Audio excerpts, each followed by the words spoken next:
Halo semuanya.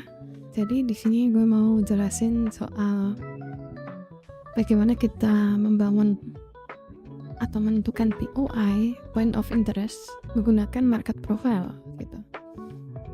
Tapi pastikan dulu kalian sudah baca modul gue yang soal market profile dan volume profile anatomi.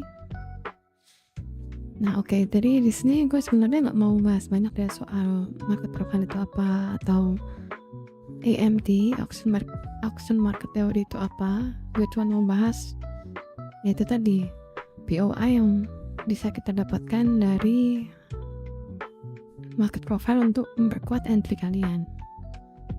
Oke, jadi sebenarnya sama aja seperti yang udah sering gue bahas juga di Discord. Di market profile itu kita juga punya value area low, value area high, POC gitu. Tapi bedanya juga di sini kita punya initial balance, ini initial balance 1 jam pertama di tiap candle daily ya. Terus ada ini per low, ini ada per high, dan ini ada single print.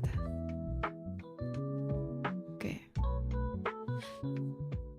Jadi pertama yang bisa kita lakukan adalah ya tentunya membangun atau memiliki POI dulu gitu. Atau bias dulu gitu. Misalnya ini kita ke chart yang di sebelah kiri. Ini ada Bitcoin.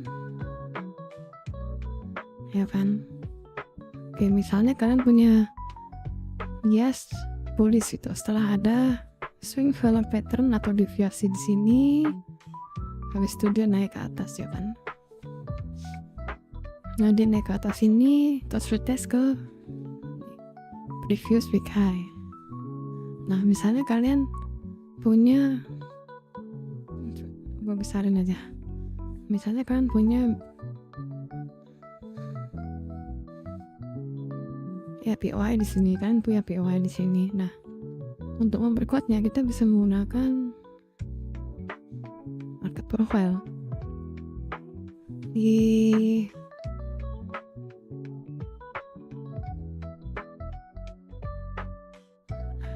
Nah, di sini kan nih. Di sini kita bisa lihat kalau kita punya single print di sini. Nih. Di area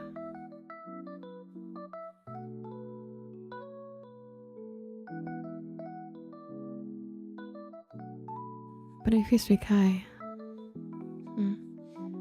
Jadi harga itu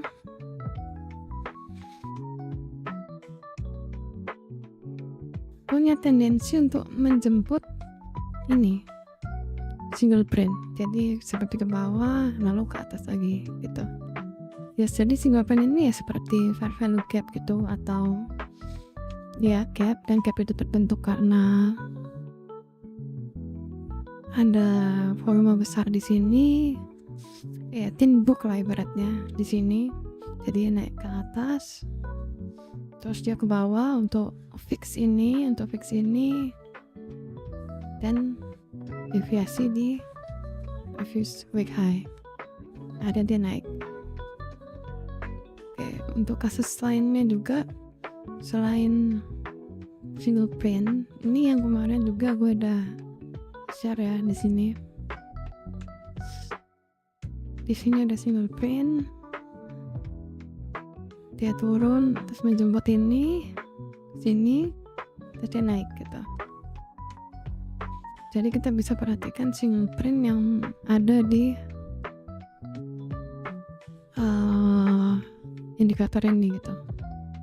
Tapi ya nggak semua single print habis itu bisa memantul juga atau bereaksi sebelum ketinggian juga. Ini contohnya di sini ada single print ya, kotak yang biru ini dia ada di sini mantul memang, tapi cuma sampai sini.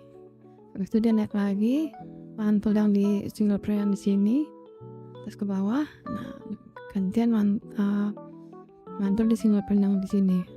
Habis itu dia naik ke atas dan ini ditembus begitu aja single print yang di sini.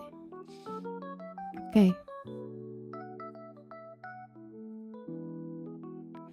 Berikutnya, PLI berikutnya adalah NPOC atau Naked Point of Control. Jadi Naked Point of Control itu adalah point of control POC di hari-hari sebelumnya yang belum terjemput gitu. Contohnya di sini.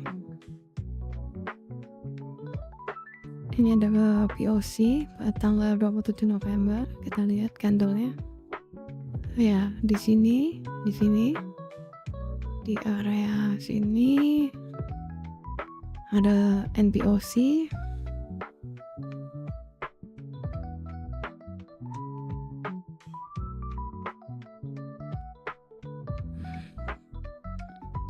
Dan dijemput di sini.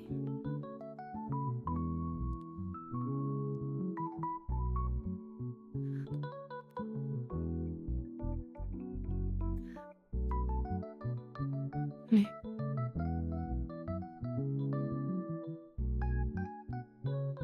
Ada NPOC di sini, dia ambil ini, memang dan naik ke atas. Oke. Sebenarnya banyak juga seperti di sini ada NPOC, tapi ya nggak bereaksi gitu. Karena sekali lagi gue bilang juga bagaimana POC itu atau hal-hal yang ada di market profile ini ya bagaimanapun juga perlu digabungkan dengan bias dan POI kalian gitu. Jadi nggak bisa berdiri sendiri.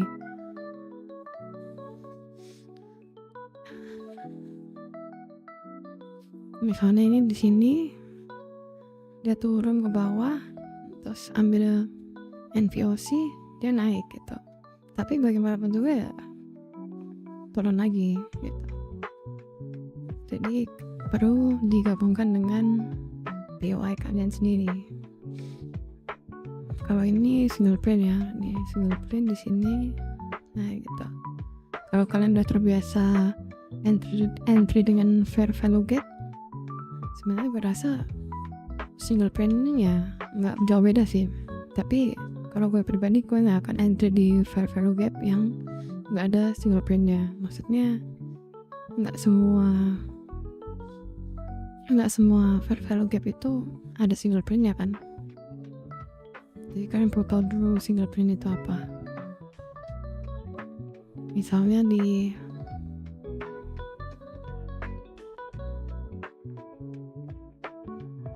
sini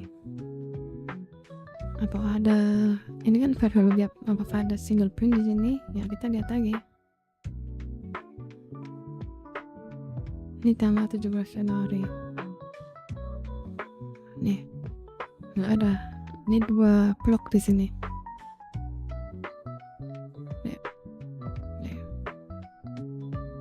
Jadi gue nggak akan bangun POI di sini gitu.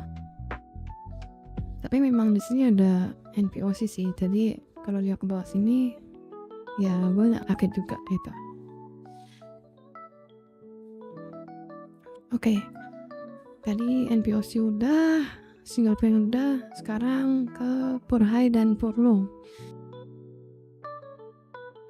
Pure low yang ini, jadi pure low itu di ujung TPO itu ada 2 blok. Ini bisa disebut juga dengan unfinished auction. Sedangkan yang normal itu, yang gak anomali itu hanya satu blok seperti ini. Jadi ketika 2 blok itu berarti kita sebut dengan pure high dan pure low gitu. Market itu cenderung menjemput ke atas untuk fix ini gitu. Karena ini unfinished auction. Contoh, jadi gue pribadi akan menggunakan pure high dan pure low itu sebagai target, bukan sebagai titik entry. Contoh, misalnya di sini, kalian ada long di sini, Karena ada long di sini, ya kan? Karena kemarin ada dapat traders di sini, dapat sellers. Habis itu kalian bisa take profit di area sini gitu. Karena ini ada support high di sini yang belum terjemput. Dan akhirnya ketika dia ke sini, ya dia bereaksi terus turun dulu sampai sini, habis itu naik lagi. Target berikutnya ada single print yang di sini.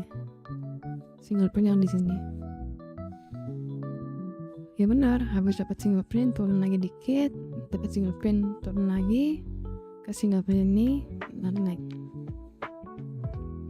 Jadi kita bisa lihat bagaimana mereka bereaksi terhadap anomali atau ya bagian dari market profile ini.